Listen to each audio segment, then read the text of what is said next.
You know. Alright. Welcome back mga hunters. Kalimi Onay. Nagbabalik ang content natin ngayon. Mag-update po ako ng presyo or value ng 2014 at 2016 10 piso BSP series coins, no? Yung bimetallic. Yan, meron akong nakikitang mga nagtatanong, no?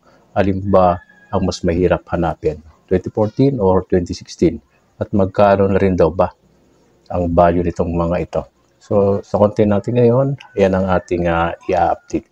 Kaya doon sa mga baguhan na mapapanood ito, ito na yung pagkakataon ninyo para magkaroon kayo ng ideya, magkaroon kayo ng interest sa coin industry. So, tapusin nyo yung video para makuha ang ating mga impormasyon. Tara! Okay, makinig po sa mga baguhan, mga ka-hunters, no? Alamin natin, sasabihin natin sa inyo, di ba? Meron tayong 2014 dito. Ayan, nag-iisa lang to no? Alam ko meron pa doon nakatago Itong isa lang to yung nakita ko. Meron din tayong 2016 dito. Ayan, 2016 10 piso BSP series coins. Ayan sila. Maganda pa kondisyon nito. At meron pa dito mga 2016 Ayan, no? Mga ilang piraso din ito, no? Ayan siya, 5 pieces. Bali 6 pieces itong inyong nakikita at meron pa dong mga nakatagong mga ilang piraso lamang. No? Iba dyan ay nahad ko. Mas madali akong nakakuha ng 2016 compare dun sa 2014.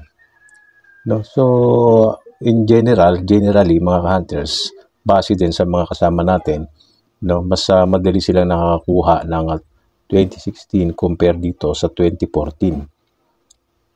Mga ka-hunters, itong 2014 na ito ay nabili ko pa ito Hindi ko ito nahante, itong isa na to, no. Kung titignan natin sa Numista para meron tayong guide, ito yung record, para meron tayong mga basihan, guide ko alin talaga ang mas mahirap mahanap. Base sa experience ko, 2014 mahirap, medyo mahirap, no, semi-hard to find kasi. At base naman sa record, asan na yung year? 2014, ito, no, 2014, reverse 3B, ayan, 1.2% sa except condition ay 210 pesos na ang kanyang value dito.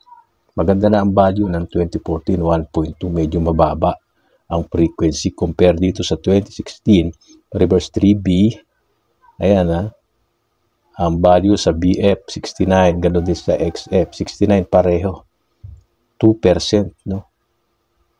Mga ka-hunters, medyo mababa rin. At maganda rin naman yung value niya.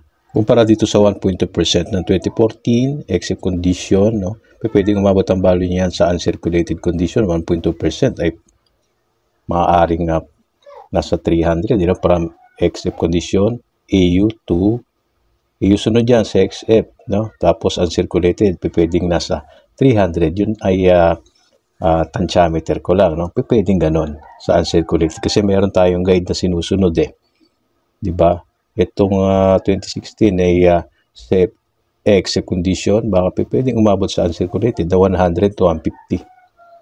Ayan po ang ating tensiometer dyan.